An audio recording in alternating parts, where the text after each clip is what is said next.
Good evening. So, here's our food for tonight, no? Para sa aming hapunan. So, we have lato or sea grapes, and of course, kanin, and yan. So, mulmol or parrot fish, loro, no? So, baka mayroong magtaka sa inyo. So, bakit namin ito kinakain? Pakihanap na lang po yung aking post about dito, no?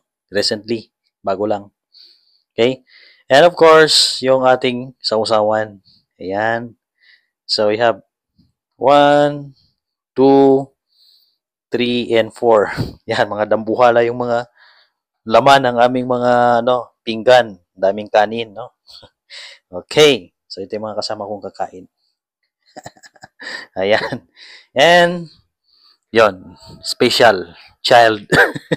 Okay, nagaantay ng kanyang pagkain. Kakain na rin siya. Yun, no? Doon sa sulok, doon siya. Okay, so that's it.